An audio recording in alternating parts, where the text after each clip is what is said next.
I made the point earlier, and maybe Doc may have missed it, that sometimes the tolerance of the youth of Ghana may be frustrating, but nonetheless, it is commendable because it is the reason why we still have the only precious commodity left for us to sell ourselves on intact, and that's peace. Because every other resource in this country seems to be at risk, except peace. And I made the point that but for that tolerance, what we are experiencing in Kenya, we would have experienced long ago. And I find it quite ridiculous that Doc misses that point, and he, like many other communicators of the MPP, continue to cite external factors as reasons why we are going through what we are going through in this country. And I made the point earlier when he was speaking that I find it quite ridiculous that it does not even, dawn on us that it is a very, very annoying excuse to say that the Ukrainian war with Russia especially is one of the reasons why we are where we are. Yeah. When only a couple of weeks ago, we saw our president in a meeting with the war-torn Ukrainian president requesting for food aid, support. I mean, do you get the ridiculousness of that? You say that your country's economy is in a mess because of Russia-Ukraine war. And then you go to the war-torn Ukraine to help you, to assist you.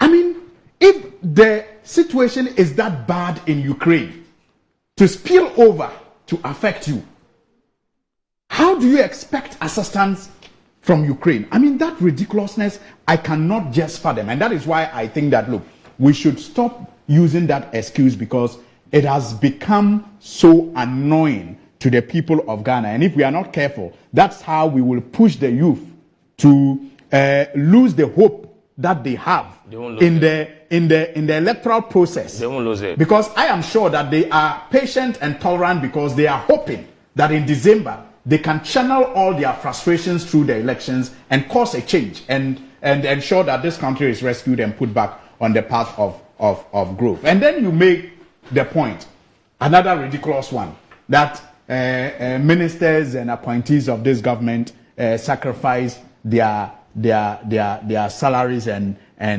compensations. Yeah, that is true. Look, Randy, that is a palpable lie. Look, what is a palpable lie? The fact that he is saying that ministers.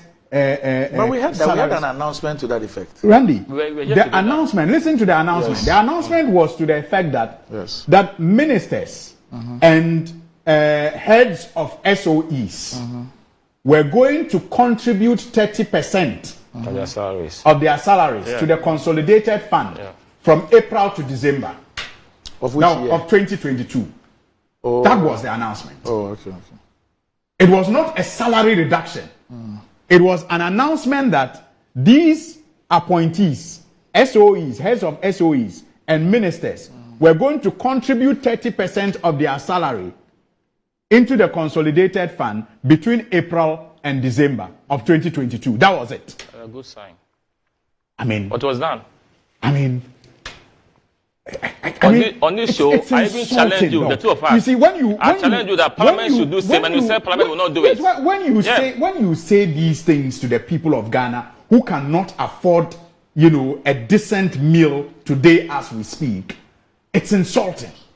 So you think that it is significant for you to make a contribution of your salary that is, by the way, very fat with all your allowances. Really? And I'm talking about ministers and SOEs. Really? Yes, ministers and SOEs and heads of SOEs. We know that some heads of SOEs, in fact, they take like 3 or 4 times the salaries MPs take. What is already seated here in the studio? We know that they take like 3 or 4 times that you take as MP. So it's already fat. And you tell us you are only making 30% sacrifice in a consolidated fund for just April to December in 1 year. And you think that is significant. I'm saying when you repeat that in the face of the suffering that people are going through, it is insulting. But I will move on. I will move on. What was a worthy example was ministers of the erstwhile NDC government making those contributions and applying it to the construction of CHIPS compounds, which is verifiable throughout the period from 2014 to 2016. Appointees sacrifice a part of their salary, and that was allocated to the I can't remember the percentage, and I don't want to speculate. But I'm saying that was for more than 6 months, and that was for the construction of chip compounds across the country. That is an example worthy of emulation, and not the fact that you abandoned that example and then you set up this very cheap. No global crisis. Please, Doc, let me finish. You set up this cheap and ridiculous, no example. Pandemic in the world. I think that you should stop that. With this you should era, stop that. And then you talk about the expenditure you have made. You have invested in many things, and that is why we shouldn't forget that. And then you mention free SHS. Look, Doc, you are a researcher, for God's sake. I mean, from 2017 to 2022 is the data I have. You have raised taxes to the tune of about 298 billion. Taxes alone. I'm not talking about borrowed money. Taxes, 2017 to 2022, 298 billion.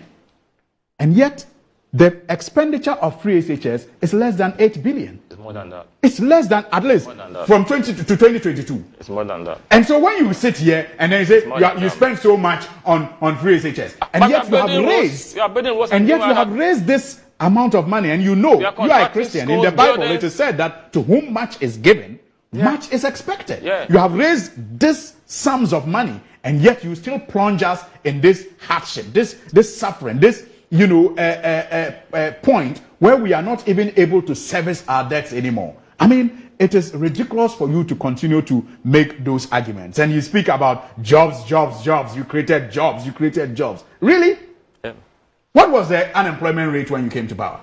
You said the NDC could not deal with it. Tell me. It was less than 6%. Today, according to the statistical service, yes. Okay, 8.7. According to the statistical service, with all the song and dance that you did on this stage about how you have created jobs, the unemployment rate today is 14.7. But the 8.4 was 14.7, double digits, never ever experienced before in this country. 8.4 was at the end of 2020.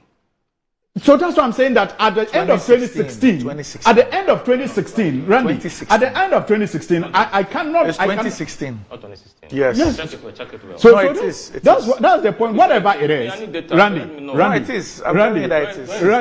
whatever it is, whether it was less than 6% or it was 8 point something, I am saying that today, with all the song and dance that you have done about job creation, the statistical service.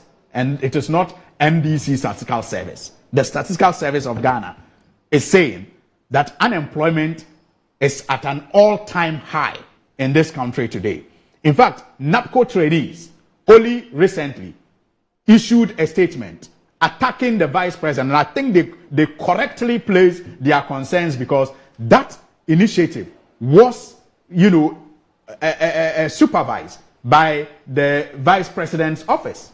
In fact, when he talks about policies that he initiated, I'm surprised that he never refers to that as a solution, as he then used to claim to the unemployment situation in this country. So, I mean, all the talk about, jobs you have created and savings you have made. What jobs did you create? Your time.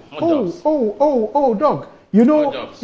Go and look at the SNIT contributions. Go and look at the SNIT contributions from 2009 to 2. That is the most effective way of measuring jobs that are created within the system, because that is where that people, SNIT contributions are paid based on the jobs that they have been given across the country. It is not this myopic political way of deceiving people with a so-called jobs creation scheme like you set up NAPCO. And then I remember I described it at the time as extended national service scheme.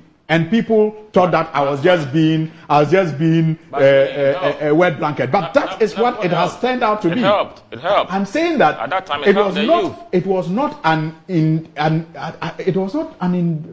don't know the word to use.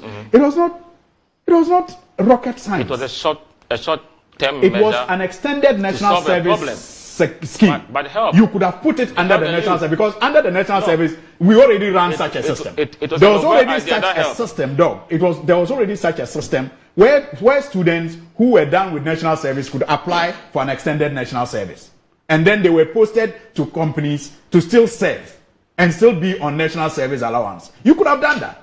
But you came up because you thought this was an intelligent thing. It was. And sometimes that's what amazes me. Yeah. When you brag about the boys who have become area boys, we are told. I mean, and these are your brilliant ideas of solving the problems in this country. In fact, recently I heard the flag bearer again. Randy, this is just a detour. I heard the vice president, the flag bearer of the NPP again, espouse some intelligent approach to improving infrastructure in this country. Do you know what he said? Well, that was intelligent. He said, government cannot fund all the infrastructure needs of this country, but the private sector has money. So what we are going to do is that we'll partner the private sector. They will provide this infrastructure, and then government will be paying bits by bits. And he was talking about educational sector. And I was like, does this guy know that that's how our roads are already constructed in this country? Because the contractors actually go to, banks and borrow money and come and do the roads, and then they are not paid. And then arrears, build up. And sometimes some of them, they lose their homes. As we are speaking today, some contractors are being threatened, by that. Go to the GET fund. That's how contractors already build schools. But you see, he sounded so confident in it, as if it is some new idea. And I'm like, is this now occurring to this so-called, economic wizard?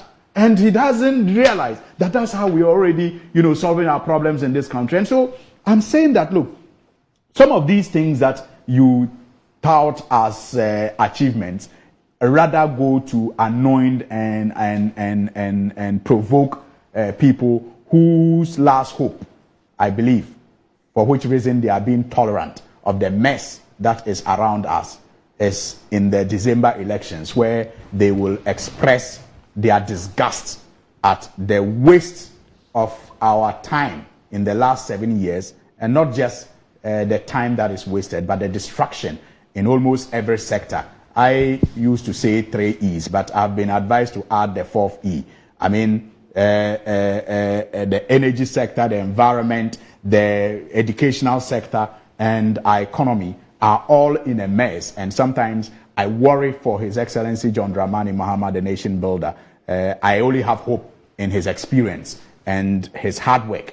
That is evident when he was president the last time. Otherwise, it's not going to be a walk in the park, resetting this country and bringing it back on the path of growth. All right.